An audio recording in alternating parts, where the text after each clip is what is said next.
Hey y'all, well it's starting to snow very lightly, and I had a friend of mine give me this. I think, or otherwise he was gonna put it out to the road, and you know me, I can't have anything that I can at least look at put out to the road. So with that being said, I'm gonna check it out. Well, for starters,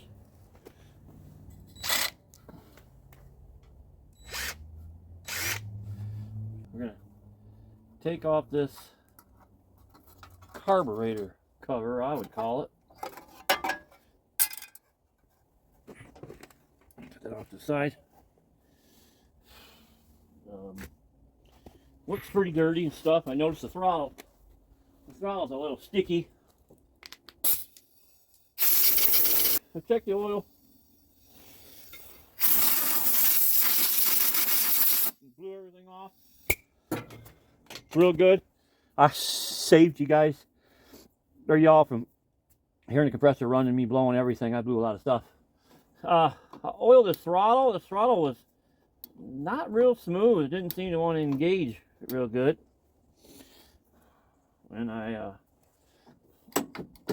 checked the oil, which it probably should be changed, but it's full, as you can see. It's right up there, but it's not. It should be changed. Let's just put it that way. The choke lever had to come off. Choke lever had to come off. Oh, yeah, choke lever had to come off so that would be wide open, half choke, full choke. And it has one of them electric starts, which is nice. That's real nice. I'm not sure about the drive system, but let's see. We'll try to see if I can even get it to run. So it has one of these things where you just plug it in up here, because there's no battery. We can fix that though. I can put a battery, mount a battery in this bad boy. So full choke, half throttle. I did put some rec gas. I always like the recreational small engines, because when they sit, that new gas is not worth a dang. So, oh, look at that.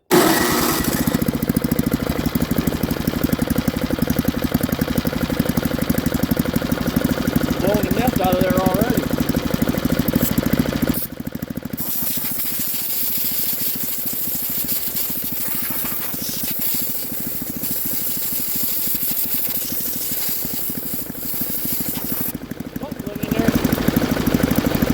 Okay, everyone. Now, I took this fuel line off here, and I took these two bolts off, and you have to hold them from the other side. This is to get this carburetor off. And this is your primer hose, and it just goes up here to this primer. So you got to remove that, and remove them two bolts, remove this gas line coming in. I had to put a new clamp on this. What it was this thing was only running on full choke, and that was the only way you could keep it running. And then after a while, sometimes it would stall even like that. So by removing the carburetor, now I'm going to show how to take one of these carburetors apart a little bit by taking the center bolt out of the bottom of your bowl. It's usually got a small hole in it, and some of them have an adjustment screw on the bottom. This one's fixed, and then you pop this off, and you got a rubber seal. You have a rubber seal all the way around here, and usually it'll stay in place. Now if it don't, you want to make sure you get it back in there right, because if you don't, then this thing won't operate correctly. Now next, usually you want to remove this pin, which it just slides in and out. You just pull it out with a pair of needle nose, and then you can remove this. Now your little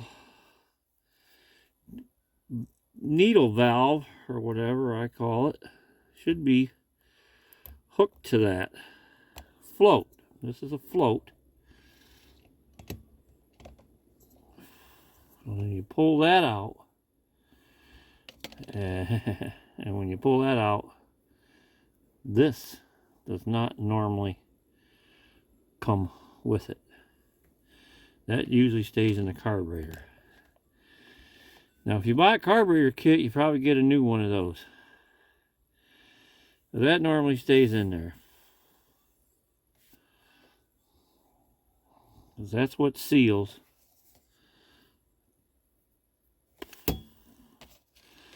That's what seals. This pushes up, this pushes into that, and then it seals when it comes down. So we're going to leave that in there. And so now what you do is you stick your carburetor cleaner into this port, spray into this port, spray into these crevices, and you've got some small holes. Spray down in that one. I spray usually in the feed of the gas line. And then inside the carburetor, you got a hole in there. I usually spray in that hole and the hole off to the left over there, if you can see it. Give it a good flushing. Soak it if necessary. I've soaked them. Now this is not the exact one that come out of it, because I didn't want to go into detail taking that one back off after I had it working good. So I'm just giving you the basics of what I did to the one that I fixed. So when putting this back together though, you want to make sure this fits across. Make sure this fits on here. That should just fit on there.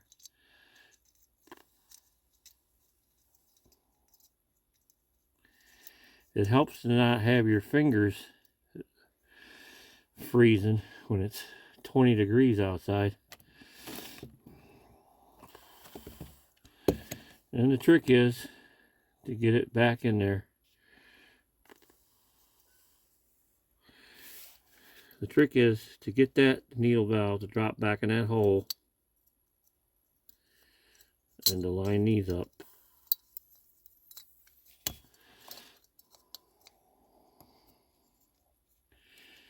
And then to put your pin back in.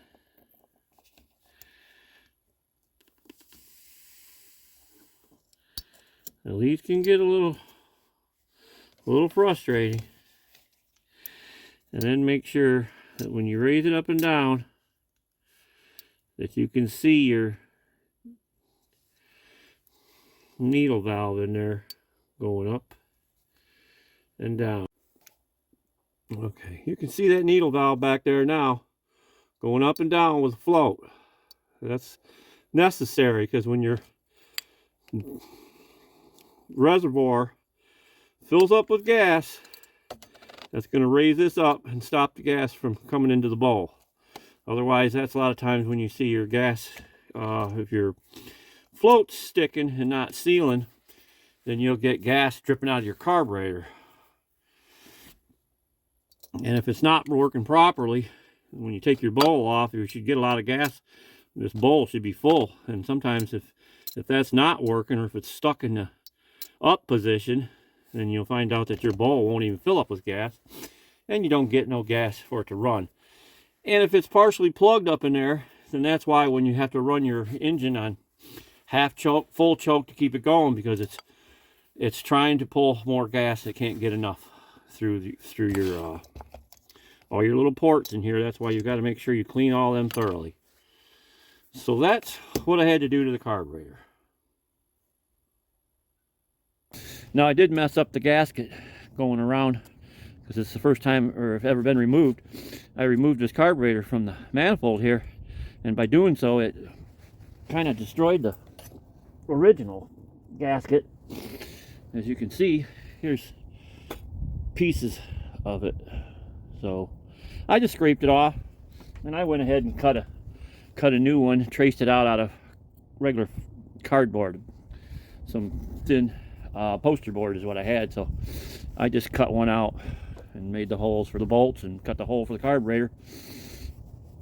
And like I said, I squirted when I had that bowl off from underneath. When you take this bowl off from underneath, I could squirt in every little port or everything I could see with this little tip.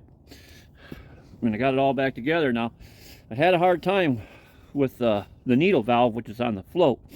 And when the float comes down, the needle valve releases gas. So that's what, if that sticks or something, then usually your carburetor will drip gas because it's not, the float's not lifting that needle valve and sealing the hole for the gas coming in. So anyways, once I got that right and got it all cleaned out and put it back together, and you got your one screw over here for adjustment, and then there's one screw at the bottom of the bowl for an adjustment. I had to mess around with that a little bit. Usually I recommend starting off one full turn on each one after you tighten them all the way in, one full turn out, and then kind of play it by ear after that. There's really no exact thing. You just got to keep running it normal. So with all that being said, now we just turn our ignition on. And I don't have the electric start hooked up, which is convenient because all you got to do is plug an extension cord in here. But now that it's running so good, you just have to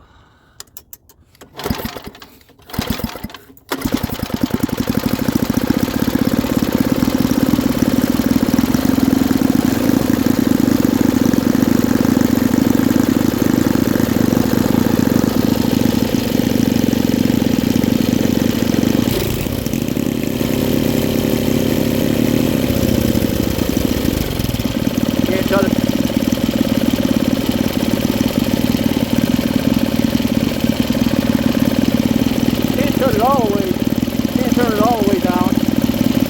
If you do that, we shut it off. But yeah, it works a lot better now. It runs a lot better. The choke's off.